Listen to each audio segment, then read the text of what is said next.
Good afternoon, everybody. Welcome to the Moving Markets Podcast. It is Monday, the 23rd of June, 2025. We are entering our last full week of trading for the first half of the year. Now, technically speaking, the first half of the calendar year does not end until Monday of next week. So we've got the rest of this week and one more day of trading before we technically end the calendar year. But for all intents and purposes, we're down to the last week that trading is open for the first half of this year. And what a year it has been so far. It's pretty incredible when you think about in a short period of time what we've seen happen and what we've gone through. I want to really quickly, I'm going to illustrate this by showing you the S&P. And yeah, this is a 6-month chart. So this shows basically, right here, one of these 2 days right here, the first trading day of this calendar year. And as you can see, we started off a little tiny dip in that first week, went strong, hit all-time highs right up here on the S&P. And then mid-February, we started a pretty good size sell-off. And this, if you remember right, this was the beginning of the trade tariff war, if you want to call it that. This is when Donald Trump announced Liberation Day and said we're going to start putting all these tariffs in play, and the markets reacted very negatively to it. Got a little bit of a rebound on some news that some countries were coming to the table, some things were going to ease, and then another big down leg on more tariffs and more tariff talk and more fear. And then right here in the middle of April is when I'm going to say it this way. I'm going to say when rational minds begin to move in and say, oh, you know what? This kind of feels familiar. Donald Trump did this in his first term. He threatened big tariffs on countries. And you know what? We never saw a crack or a break in the economy based on those tariffs. The pandemic came along and really wreaked havoc on the economy, but it wasn't the tariffs that created the turmoil and the upset and the frustration in the markets back then. And those tariffs actually brought countries to the negotiating table to work out trade deals that were more favorable to the United States than what they had previously had. Now, it didn't fix everything. It didn't resolve everything. Some of those trade deals were just immediately ignored, or I don't remember if any of them were specifically done away with, but as soon as Biden got into power, he tried to undo almost everything that Donald Trump had done. There's this philosophy in the anti-Trump camp, which is all of the Democrats and a few of the never Trump Republicans, that anything Donald Trump does, no matter what the results are, no matter what the evidence is, that if Trump initiated it, it's bad, it's evil, it's horrible, and you have to do the opposite. Now, I don't hide my politics. I try not to turn this always into a political show. This is more of a market show. I've made no secret of the fact that I am a fan of Donald Trump, not always a fan of the way he does things, but generally speaking, a fan of the results that he gets. And so, I'm definitely one of these people that got a little spooked during this time. I had a little bit of deja vu. I started thinking, oh no, 8 years ago, 7 years ago, 6 years ago, every time he made an announcement about new tariffs or increased tariffs, or he made an announcement about a trade deal got done or someone was coming to the table, you got these dramatic swings in the market, and I hated it. I hated those big, giant swings in the market.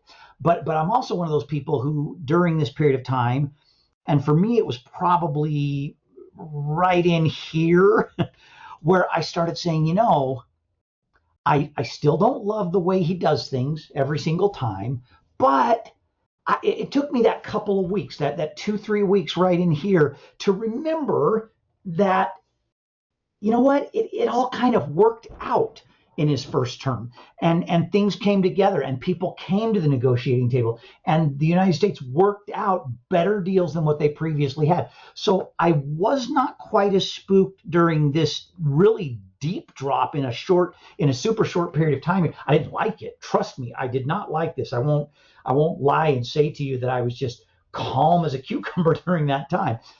But I did expect this to happen. I didn't predict it in exactly this amount of time. I didn't predict that we'd be back close to all-time highs again in only 2.5 months or 3 months from that big drop.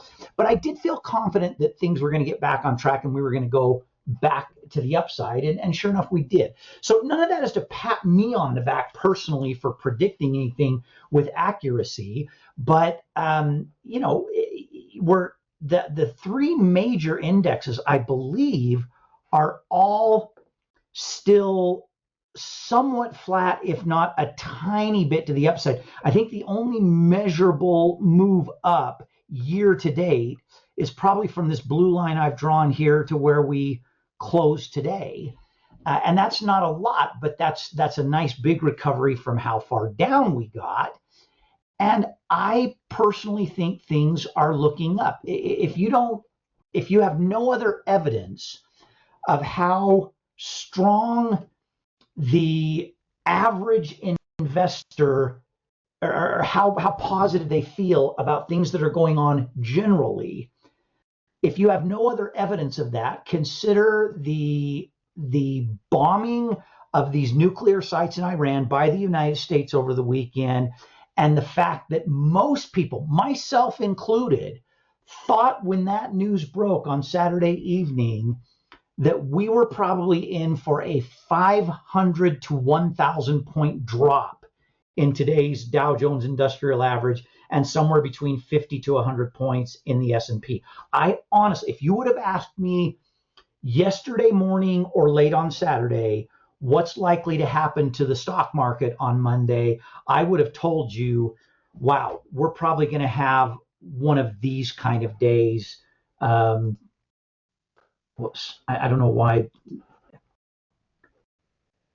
GoToWebinar's been having. I thought we were going to have one of these type of days that we had back here, where we got these pretty sizable drops in a single day. And it just simply didn't happen. The Dow Jones Industrial Average did start a little bit to the downside today, then came back up to sort of flat, wobbled back and forth a little bit. And then, we ended the day 375 points to the upside. You can see the intraday, the movement on the day, started a little bit down, recovered, dropped off again for a while, came back up, flattened a little bit, and then rallied strong going into the close. I mean, it just an incredible day. And I think the other indexes kind of followed suit and had similar looking patterns to that. Pretty impressive when you think about what has gone on. Now, I could talk a lot about what happened over the weekend. Probably most of you, because I think I'm not the only news junkie that's a part of this program. Probably a lot of you have heard all the commentary you want to hear about the U.S. dropping these bombs on Iran. I wish it never had to happen, but I also think it was the right move to make, or at least I hope. I hope we will continue beyond today. I hope we'll continue to look back and say this was the smartest, best move we could have made based on what Iran has done and has been threatening to do for literally the better part of 5 full decades. Look, I am just old enough to remember the last regime change in Iran in 1979. I was junior high school age, but old enough to remember when the hostages were taken, when the mullahs came into power, when Iran went from a authoritarian regime with the Shah, which, for all intents and purposes, the king, when they went from that to the theocratic regime that has been in place ever since then. I remember that. I remember learning about and knowing about some of the implications of that. And for that, the entirety of that regime, only two supreme leaders, because you had the one that was there from 79 to, I want to say, around 88, right around the time of the end of the Iraq-Iran war, which ran from about 1980 to 1988. And then he died, and the next guy that came into place as the supreme leader of Iran, the Ayatollah, I believe, is the guy that's been there ever since. He's 86 years old now. He's in hiding, which I would be too if I were him. And I do not want the United States to direct a regime change, because I think we tried that in Afghanistan. I think we tried that in Iraq. We've tried that in other places. It has not worked well for us in the end, but it does not bother me even a little bit that the United States and Israel may have opened the door for the Iranian people to bring about a regime change. What that may look like, I don't know. And that's the remaining uncertainty in this market going forward. That is the remaining uncertainty, is what happens if. What happens if Iran does move strongly towards a regime change? What would that new regime look like? What happens if Iran doesn't get a regime change? What happens if the Ayatollah and the mullahs over there find a way to remain in power? What happens if they find a way to stay in power and they continue, like they've done for almost 50 years, to give lip service from time to time, to say from time to time that they're willing to comply to agreements about their nuclear program, and allowing UN inspectors in the United States and others to come in and look at what they're doing, and then they don't ever follow through or do what they say they're going to do. They may be second only to China in entering into agreements with no real intention at all of following through with and honoring those agreements. And so that's the uncertainty that remains for the market, the what ifs about a regime change, the what ifs about what's happened over the weekend, and really going back to a couple weeks ago when Israel attacked and started bombing Iran. What happens if this escalates instead of de-escalates? Now, that whole scenario is one thing that is going to have an impact on what the markets do over the next couple of weeks. The other thing is going to be what the Republican Party in the United States, in the House and the Senate, what they get done or don't get done with the big giant piece of legislation that President Trump is trying so desperately to get pushed through, the big beautiful bill. We've talked about that a lot. We're going to keep talking about it.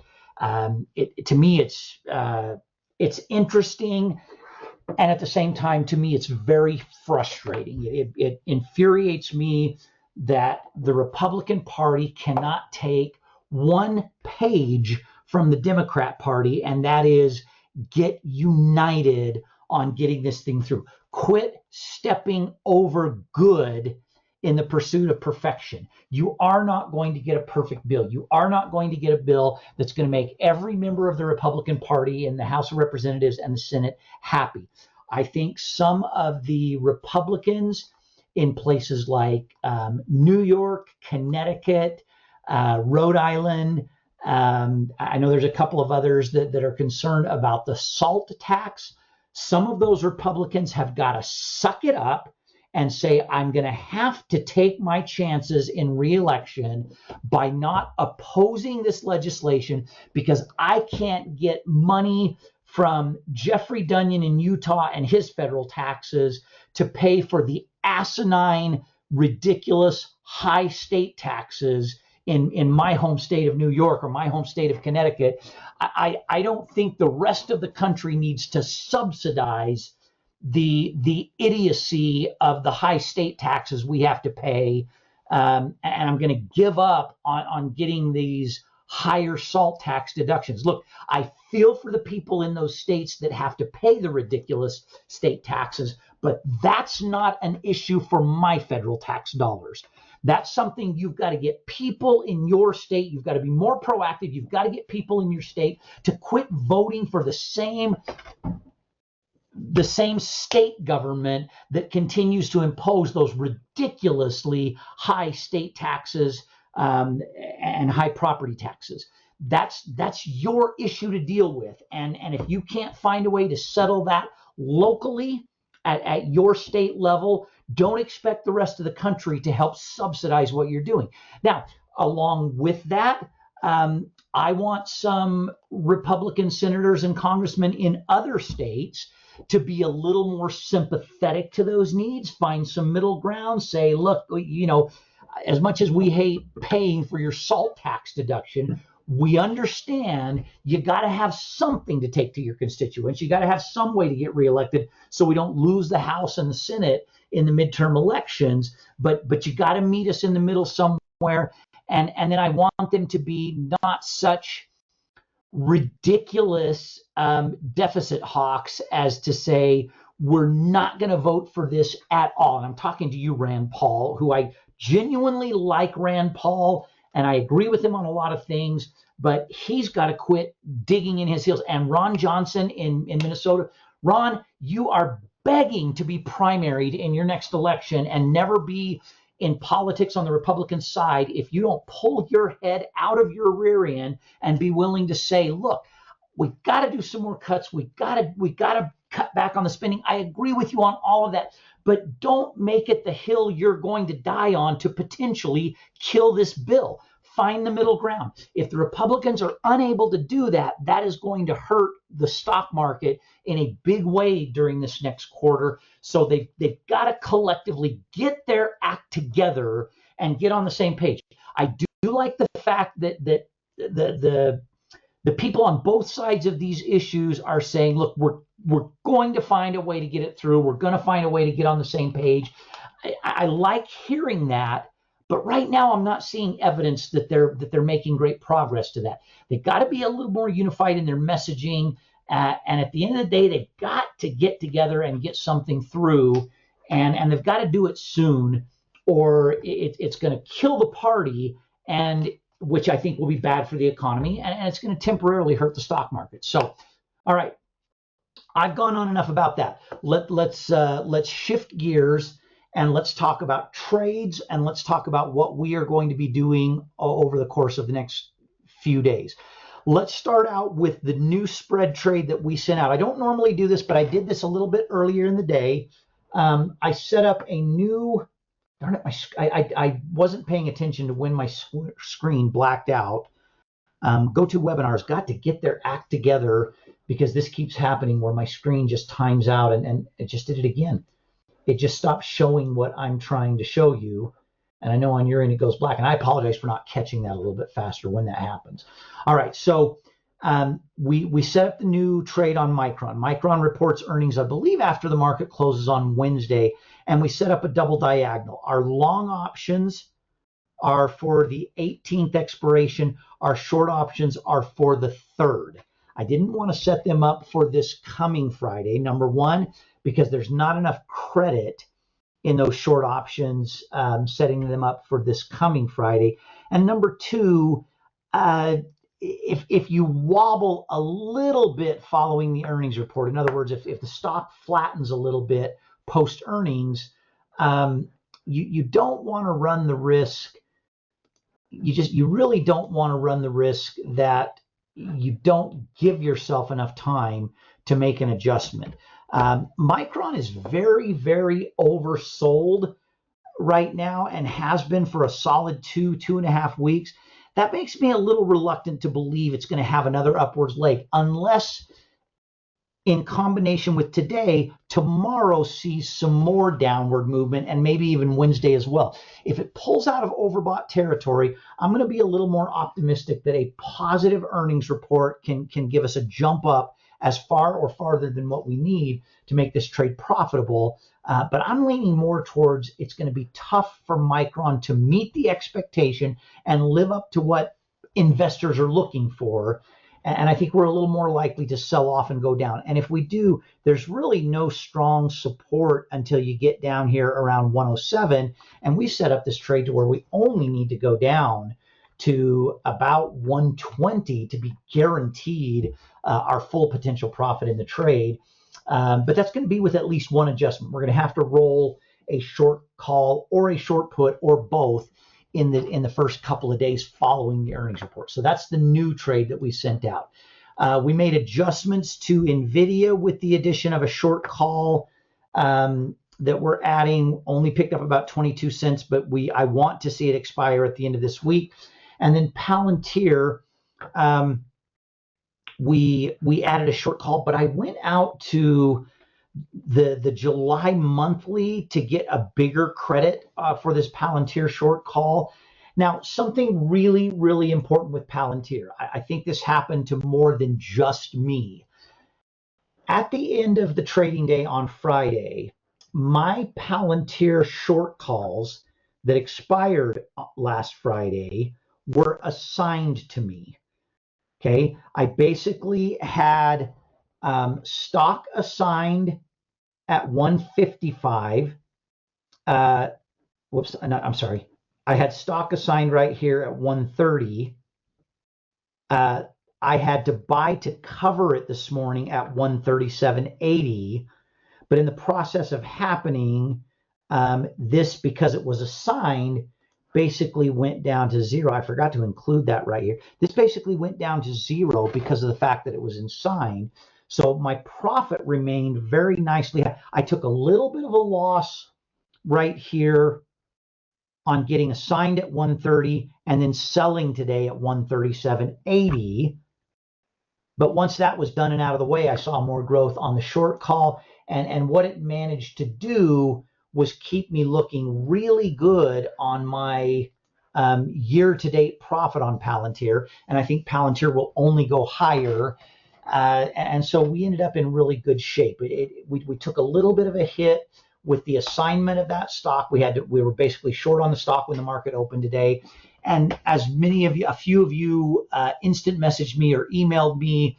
And if you haven't done it already and you're still short on that stock, just buy to close the stock tomorrow and do not exercise your long call as a means of covering it unless you went deep into your margin with that. And I definitely went into margin, but shortly after the market opened today, I was all settled and squared and took a small loss. If you haven't done that already, do that first thing tomorrow morning. If you went deep into margin and your broker exercised your long call on your behalf, I don't know what to tell you on that. You're still very profitable in the trade, and in all likelihood, you're out of the trade now, and that's okay. That's not a bad place to be. So don't be too upset or sweat that too much if that's what actually happened in your situation. So we're looking fantastic on our spread trades. Now I want to shift gear and move to the triple play trades. We sent out 3 new triple play trades today. We did a long iron condor on Google, and in the money bull call on Meta, and in the money bull call on Palantir. At the close of today's trading session, we're profitable on Meta almost to the tune of 10%. We're up a fraction on Palantir and down just a little tiny bit on Google. Again, that's okay. I'm not bothered by that. I'm not upset that we're down a little bit on Google. Let me talk about Google first, and then I'll talk about these other two. I should say Alphabet, because technically that's what we're trading, but the ticker symbol is Google. My thought on this one, normally we do long iron condors in anticipation for the earnings play that is coming right up. That's most often what we do a long iron condor for. In this case, my thought is, look at the last 5+ months of Google, and you can't find a time during this stretch where it spent anything more than a few days sort of flattening out for a short period of time, maybe a week right there. Google, Alphabet has a tendency to move. The fact that at the time we opened this trade, they were sitting right here in between their recent high and their recent lows. a move back up to the recent high or a move down to the recent low, either one of those moves is going to move us in the money on our short option such that we're going to be very nicely profitable in this trade. So I didn't feel the need to have an earnings play be the catalyst around which we trade. I think giving ourselves all of this week and all of next week for the stock to either move to the upside or move to the downside farther, I think is going to be more than enough to get us profitable in this new trade on Google. So that's the thought process behind Google.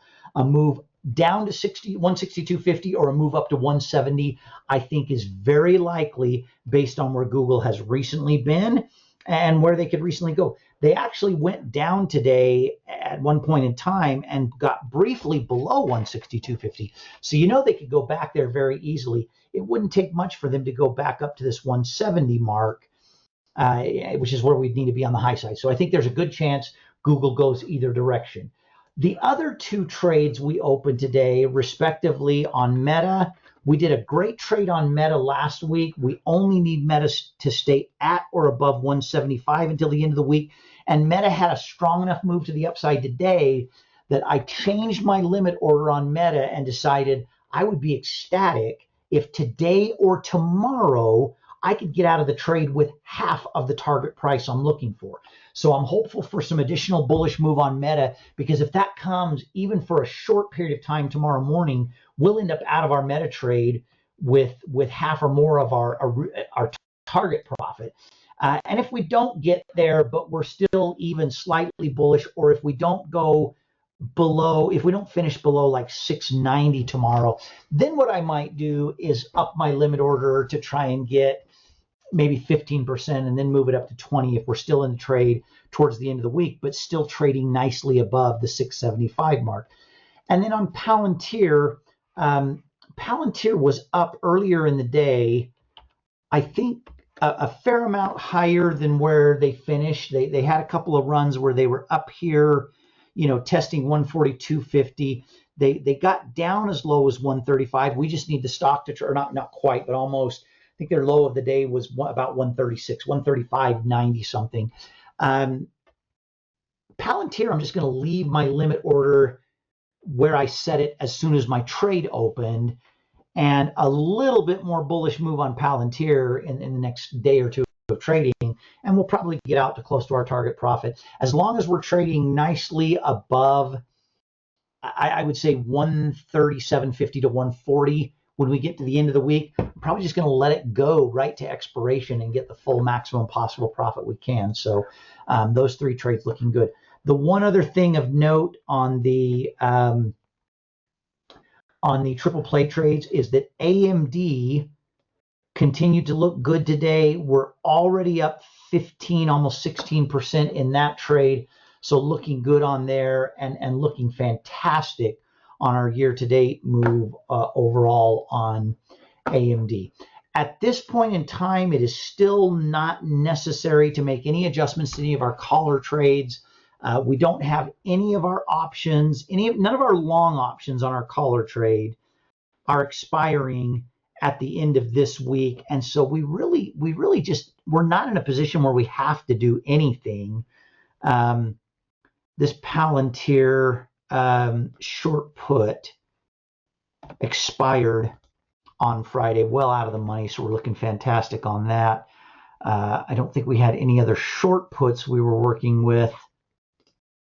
Yeah, we're in really good shape on all of our collar trades. Probably some long puts that can be rolled up for protection. Maybe some short calls that are getting close enough to it being in the money that will roll them out, but nothing that is urgent time-wise. We're really looking good on all three of our portfolios: our regular spread trade portfolio, our collar trade portfolio, our triple play portfolio. They're all looking fantastic this year, and I expect it to just keep on moving that way as time goes on. And I expect it to just keep on having an incredibly, incredibly profitable year and just add to what we've already done for the first half of this year. All right, I'm going to wrap up right there, everyone. Have a good rest of your Monday. Tomorrow, I will do this live 30 minutes after the open of the market, and we'll look forward to seeing as many of you as can get on live with us at that time. Thanks, everyone. Bye-bye.